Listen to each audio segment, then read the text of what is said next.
Hello, everyone, and welcome, seniors. Today, we're going to go through a little bit about what your senior year is going to look like in terms of your post-secondary planning and the steps you're going to take eventually to graduation. So first things first, me, the person who is talking right now, I am your college and career advisor. My name is Sydney Brown. You can see in the bottom right corner, there's a little picture of me, and I look like that sometimes. But I am your college and career advisor. I actually advise for 3 schools. So Northwest, Concord, and Da Vinci are my schools. And I'm in each school about a day and a half a week. And I am available for students to meet with one-on-one, and we work on anything that you guys want to work on in terms of your post-secondary plans, which is anything you're doing after high school. So you can see my email and contact information is up there, sbrown@jacksoncac.org. I work for the College and Career Access Center, which is a nonprofit organization. We're located in Jackson. We're actually in the Jackson Crossing Mall. We're in the same wing as Target, down the hall from the military recruiters. And you can see my contact information for the center, and then our hours are Monday through Thursday, 11 to 6, and Friday and Saturday, 12 to 5. If you need me or you need to come into the office and get things done, this is the best way to reach me. So as a college and career advisor, my job is to help you guys with whatever your plans are. So I'm not going to push you towards a certain pathway. I'm not going to push you to go to college if you don't want to go to college. You come in, meet with me, tell me what you want to do, and I will work towards getting you to that point. And I work directly under your counselors. So I'm basically an aide to your counselors to help you guys with whatever your plans are after high school. The College and Career Access Center is a nonprofit organization, so we are funded by the 13 connected school districts. Our services are completely free, so if you come in and you need help with something, you will not be charged ever. So we do 2 advising umbrellas mainly at the College and Career Access Center. So when you come in and you meet with me one-on-one, we're either going to be doing the 4 seasons of college applications or the 5 career frontiers. Sometimes we work on both if students are unsure about what they want to do. So the 4 seasons, the first is applying, and then FAFSA, working on scholarships, and then making a decision. And you can see the timeline for each of those listed next to them. And then the 5 career frontiers is career assessment, resume, cover letter, interview skills, job applications, and job placements. And we can really work on those any time of the year, so there's not necessarily a timeline that I would put next to that like I would for the 4 seasons. Again, I'm not going to push you to apply to college if your plan is not to apply to college. If you want to go into the military instead, I can assist you with getting in contact with a recruiter as well. So it's really whatever you guys want to do. And you'll see me in our one-on-one consultations, and then I also do group presentations like the one I'm doing right now.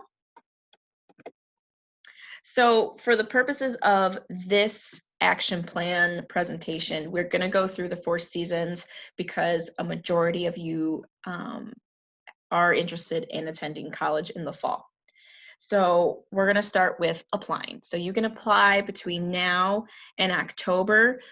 Some schools have what's called open enrollment, which really means that you can apply at any time. Some other schools like U of M, Michigan State, they have enrollment deadlines if you want to be considered for merit-based scholarships. So it really depends on the college you're looking at, and it's just if you want to have things done and all set up and ready to go, between now and October is really the best time to be getting your college applications done. So a little trick that we like to use at the College and Career Access Center is finding your safe match and reach school. And this is a really good tool for making sure that you apply to at least 3 colleges and making sure that you are doing your research about what college you prefer to go to versus what's your safety net and stuff like that. So a safe school is affordable school, open enrollment, meaning you can apply at any time, and there's no minimum GPA requirement. So a good example of this would be Jackson College. Jackson College is a great college, but they also don't necessarily care about your GPA or your test scores. So a lot of people will start at Jackson College, get their GPA up, and then transfer. A match school is a school that has your interest, affordability, location, academics, athletics, extracurricular activities. It's all there for you. They have the program you want. They don't necessarily cost too much money. They might be a little bit more than your safe school, but it's doable maybe with some loans or working over the summer. An example of this would be Ferris State University or Grand Valley, just some schools that are not necessarily the hardest to get into, but they're known for specialized programs, and you get that larger school feeling. A reach school can be considered an out-of-state school or one that has difficult entrance standards or is expensive. So University of Michigan has difficult entrance standards and can be expensive. I put Harvard in there because it's an out-of-state school and difficult to get into and expensive. And then University of California, Los Angeles, UCLA is out-of-state and also expensive. So you kind of have different ideas of what I mean when I say a reach school. And I encourage you guys to do this exercise to find a safe match and reach school. I will ask you about them when we do our one-on-one consultations if you are planning on going to college, just so I can make sure that we have a well-rounded idea of what you want to do after high school. So students who qualify for free and reduced lunch are actually able to send in what's called a NACAC fee waiver to cover application fees, because it does sometimes cost money to apply to college, and some of those application fees can be upwards of $70. So if you are free and reduced lunch, you can go find me or find your counselor, and we can provide you with a NACAC fee waiver that we will then send to the school if they accept those waivers. And then after applying, you need to make sure that you send in your transcripts and your test scores. Transcripts will be sent through Parchment, and test scores are typically sent through College Board, though I know that most of you, if not all of you, were not able to take the SAT last year because of the pandemic, so that might work a little bit differently this year. So next is FAFSA.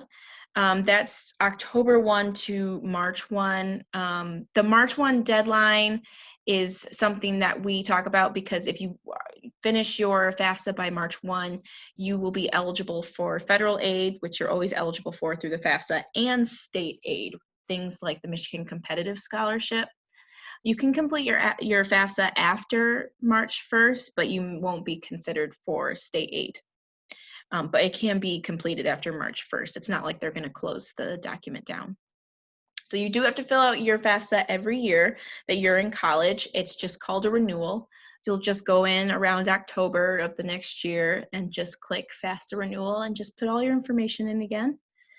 You'll have to create an FSA ID for yourself and one of your parents unless you meet certain criteria. And what I mean by that is if you're not living with your parents, or you're an independent student, or you're under a guardianship, you may not necessarily need to create an FSA ID for yourself and your parents. And I will do a presentation all around the FAFSA. So if it seems like I'm going through this kind of quickly, don't worry, we'll get through it in detail. You're going to need to have your social security number with you in some way, shape, or form, written down in your phone, memorized, or have the actual card with you when you're doing the FAFSA, because your FSA ID requires it.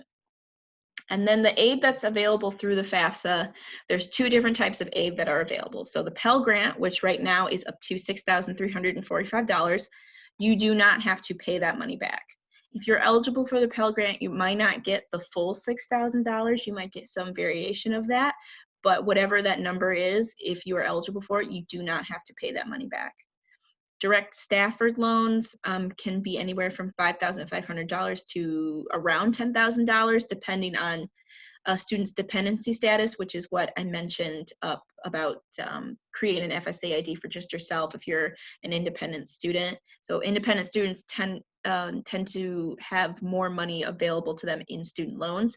The only issue is that you eventually will have to pay those student loans back. So I cannot stress this enough. Signing up for the FAFSA, completing your FAFSA does not mean that you are taking out student loans. There's a whole extra step that you have to go through. So if your parents say, we're not going to do the FAFSA because I don't want you to have student loans, tell them, don't worry, you won't, because doing the FAFSA itself does not take out student loans. It tells you how much in student loans you are eligible to take out, but it does not actually take out those student loans. Plus, doing the FAFSA allows the colleges that you are applying to assess your need, and they can give you more institutional aid if they see your financial information and think that you may not be able to pay the full tuition. So the next season, third season, is scholarships. And you can see that my timeline for scholarships is now through forever, because there's always going to be scholarships open. There's always going to be something, there's always going to be some website that has scholarships, which is free money. So you really should always be looking for scholarships. Even while you're in college, you can be applying for scholarships. And just like with the FAFSA, I will do a full presentation on scholarships and the kinds of the types of scholarships that are out there. So don't worry if I'm going through this kind of fast. The local scholarships open up November 1st. For those, we have the Meyer Lois Franklin Scholarship, the JCF Competitive Scholarship, the Sigmund Foundation Scholarship, and the John George Loan, which I know is not a scholarship, but it's only got 2% interest, which is better than even the loans they offer through the FAFSA. So it's something to consider if you absolutely have to take out a loan. So along with the local scholarships, we have national scholarships. And national scholarships are much more competitive because the local ones are only for Jackson County residents, and the national scholarships are for everybody. So I'll talk to you guys about scholarship search engines like FastWeb, Sallie Mae, College Board, where you make an account and then they'll send you scholarship opportunities. There's also the College and Career Access Center monthly scholarship listing, which is found on our website. And when I do the scholarship presentation with you guys, we'll actually grab links for all of these things so you can have them ready for yourself.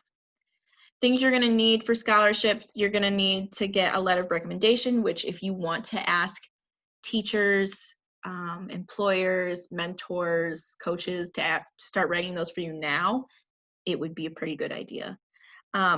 Your FAFSA is going to have to be completed for all of the local scholarships and maybe even some national scholarships, and you're going to have to write an essay. And then the fourth season, the final season, is decision. The nationally recognized decision day is May 1st. So that's when you will let colleges know that you will be attending, and you send in your deposit. You'll also be sending in final transcripts. You're setting up student housing and meal plans. This one, the fourth one, I cannot stress enough. Make sure that you have seen your financial aid breakdown. I have a lot of students each year who I will contact and say, you know, are you all set? And they'll say, yeah, everything's fine, without having seen their bill. And then they get a hold of me later in the summer and they say, I didn't realize that I owed $20,000 to this school. What do I do now? So it's really, really important that after you have made a decision and you've set everything up for your school, you go into your student account and look at your financial aid award letter so you know how much aid you're getting versus how much it actually costs to go to school. So if you do plan on taking out student loans, like I mentioned earlier from the FAFSA, this is the second process that you would actually use to take out those loans. So this is completing loan counseling, which is also known as entrance counseling. It's purely educational, and it basically teaches you about the different types of loans and how much you would have to pay back. And then you sign a master promissory note where you basically promise to pay that money back. And after all that is done, you can take a breather, you can celebrate, you can be really excited about the fact that you're about to go to college. And then you can also let other colleges that you're not going to know that you're not going there. It's like a simple email or a text and just say, hey, you can stop calling. I'm not coming here in the fall. Super simple. Okay, so those are the 4 seasons. If you guys want any help with those things, you can always contact me. I'll put up my contact info one more time for you guys to look at. Take a picture of the screen, write it down, whatever you have to do. And I'm sure that I will see you in school at some point. If you have any questions, please let me know. And I'll see you guys at the next presentation.